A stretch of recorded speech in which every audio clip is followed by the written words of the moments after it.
Yes, people, you know the face, you know the name. Aaron here, back again with another video. Shout out to everybody tuning in, man. Shout out to everybody always showing love and support. Did you like that new intro? Did you like it? Hey, if you have, please do these following things for me. Don't forget to hit the like button, subscribe, share, comment. And also, you can put the notification bell on so you know exactly when I upload and every time.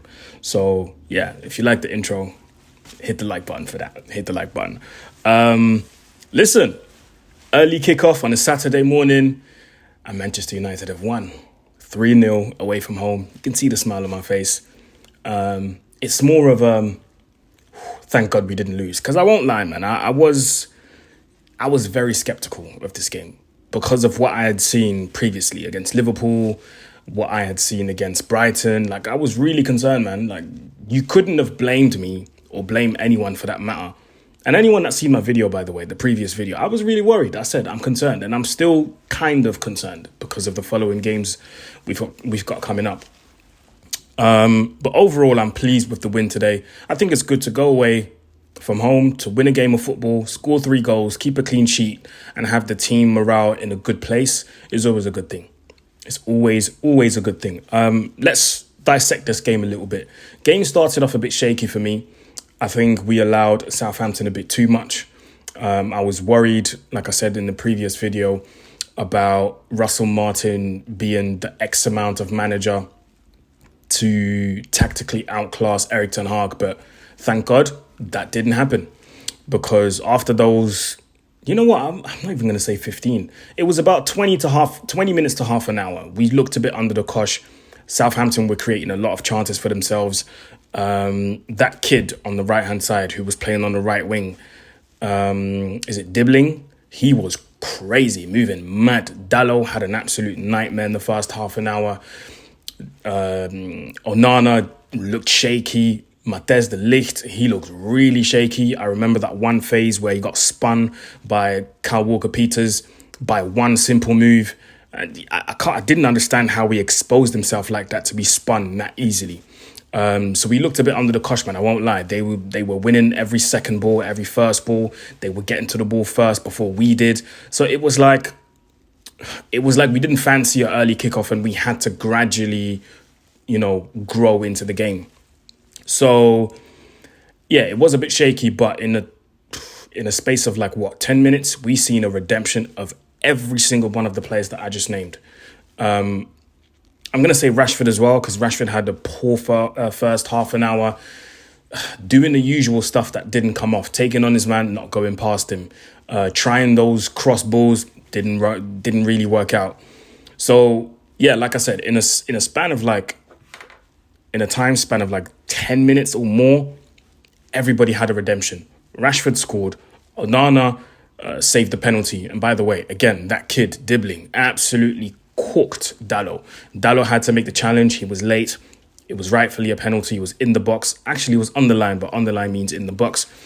And Southampton rightfully got the penalty. Now, the fact that it was taking so long for Cameron Archer to take the penalty kind of gave me hope that, okay, Onana got time to get into the player's head, maybe play a bit of mind games. I don't know if he said something. I can't remember it off the top of my head, but I do seem to remember that, this is taking kind of long. And I know they would check in and whatnot, but all of that played into, the psychology of taking a penalty as a player and potentially saving a penalty as a goalkeeper. And Onana done well, picked the right corner, saved it wonderfully. I think that's his seventh. I think that's his second or third penalty saved for Man United. The first one, I believe, was in the Champions League last season against Galatasaray. No, Copenhagen. And if he saved more than 2, please let me know in the comments. But yeah, Onana saved the pen, Rashford scored, and Matthijs de Ligt scored as well. So it was good to see, and Dalot, obviously, in the end, redemption as well towards the end when he gave that assist to Garnacho. So it was good to see the players gradually grow into the game and rectify their mistakes. I thought Rashford had a really good goal, took his goal well. But first, let me talk about De Ligt's goal. He's got previous of doing that, so I'm not surprised that he finds himself in dangerous positions to score goals. He's done that at Bayern Munich multiple times. Like, I would say out of 10 corners, you can count on De Ligt to be involved positively in like 4 or 5 of them. Do you know what I mean? Getting his head at the end of crosses or at the end of corners or free kicks coming in, whether it's on target or not, he has the ability to attack the ball, and he has the ability to score and put himself in uncomfortable positions, sometimes even injuring himself. I remember at Bayern Munich, there was a game where he injured himself while trying to go for a header and score a goal. So expect to see more of these things from De Ligt, because he's good at that. He's good at that. He's actually, because I remember we said that about Harry Maguire when he first came to the club, he's a threat in the air, and we've never seen it. We've never seen that. De Ligt is actually a threat in the air, especially going forward. So I was pleased for him getting the goal. Rashford took his goal really well, in my opinion. And it's been a thing where I've always said about Rashford, Rashford is going to start to score more goals from the moment he stops knuckleballing everything. As soon as he stops knuckleballing everything, he'll start scoring, because it's not everywhere you need to knuckleball, bro. Because there was a time where, and it's probably still like that, he was trying to knuckleball from everywhere. Penalty spot, 5 yards away, 10 yards away, 20 yards away, 30 yards away, 40, 50 yards away. Everything was knuckleball to him. I said, sometimes knuckleball is not needed, bro. You just need to sometimes even laces is not always needed. Sometimes, bro, just pick a corner and then place it. Just place it. And you'll see it would take less energy for you to do that. And it's just about being intelligent, picking the corner and knowing where exactly to place the ball, where you want it. And that's what he did for his goal. A bit of luck there, because I thought he was going to cross it in. But, bro, the way he wrapped it, I do think he meant it. So, yeah, the way he wrapped it was wonderful. It was wonderful. And I would like to see more of that. Rashford, just pick a corner and try and wrap it. You don't always have to lace it. You don't always have to knuckleball it. It's not always needed. Power is not always the answer. Sometimes you just need to place it. And I think he done well for his goal, man. Done really well. From the second half, I think we pretty much dominated the second half. Southampton didn't have a sniff. And you have to say as well, there's a reason why they're down there, man, at the moment. Because that's 3 games, 3 losses. Or is it 4 games? We played, what was the first game? Was it Fulham? Yeah, Fulham. We played Brighton, Liverpool. Yeah, that's 4th game. Yeah, jeez. Sorry, guys. 4 games, I believe they lost all 4 of them, and they're down there for a reason, because they were poor today. That was beyond poor. Yes, in the first 25 to 30 minutes, it looked like, the intention was there, the intensity was there, the fans were pushing the team as well. Like I said, that kid on the right-hand side, on the right wing, Dibbling, he looked like he was going to cook Dallo for the whole game. But, in the end, for that game specifically, I'm not talking in general, but for that game specifically, I think Manchester United's quality was a bit too much for Southampton. So you have to say, as much as Man United did well to take their goals and score, Southampton were really poor as well. Really poor. I wanted to talk about Joshua Zirkzee. Obviously, I'm going to give him time. He doesn't really need settling in period, in my opinion, because he scored on his debut. But I would just like to see him take his chances more, because you're not always going to get those chances. And today it was Southampton. Next week, it's Crystal Palace. I'm not sure if you're going to get the caviars that you got today. And I'm sorry, but he should have walked away with the brace today. Should have. That chance in the first half where Eriksen put it on a plate for him beautifully. He kind of wants to slide into it, but he doesn't get his foot to it properly. The ball doesn't connect with the foot properly, so the goalkeeper saves it, Ramsdale. In the second half, that chance, man, that had to be a goal. I'm sorry, that had to be a goal. So, yeah, you combine that with the chances that he missed against Liverpool at home as well. at some point it has to come to fruition. Like you have to start finishing those chances. So I get that you're a 9.5, and let me not lie to you, the link up play is absolutely impeccable. Technically, I've got no negative things to say about his link up play because it's perfect, absolutely perfect. But when it comes to finishing those chances, you're there at the right moment, at the right time. That's fine. But you need to finish those chances when they're being presented to you. So that's all I'd have to say about Xerxes. But overall, I think he's playing well, man. He's playing well. And I won't lie, I think it's going to be hard for Højlund to come back into the team, because technically, that's what I care about. Technically, it has to be on point. And I just feel like technically, there's so much that Højlund lacks, like basic fundamentals as a striker. Like I've seen some of the link-up play between Ahmad and Xerxes, Bruno and Xerxes, Rashford and Xerxes in the first half when they countered and they just alternated the passes between them two. Like you can feel that connection. It's not really there between Højlund and the others because, like I said, Højlund is more bothered about backing into players and wrestling, and he's a big, strong guy. Yet he's the first one on the floor. Like there's a big difference between how Højlund plays and how Xerxes plays. And personally, I prefer Xerxes.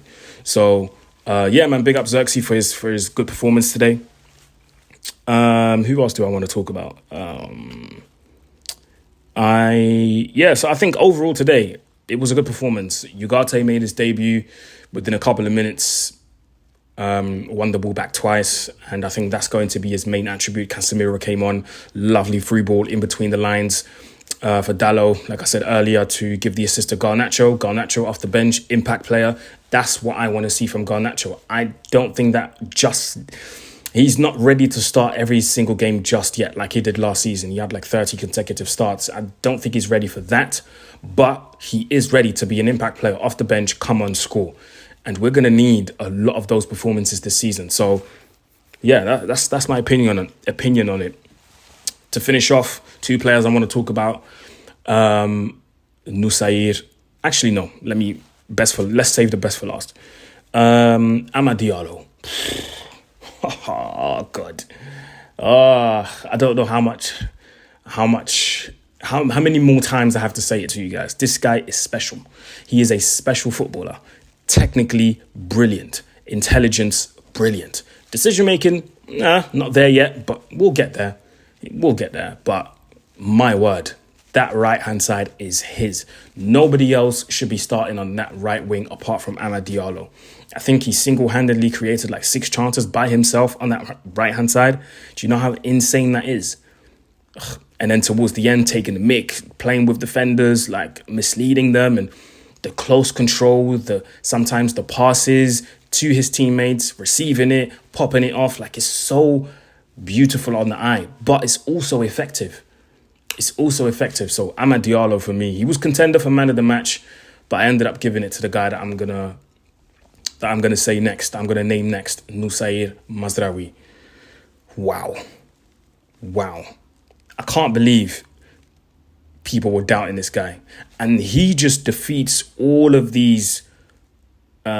He defeats all of these opinions that you need to be quick and fast and strong as a right back in the Premier League. No.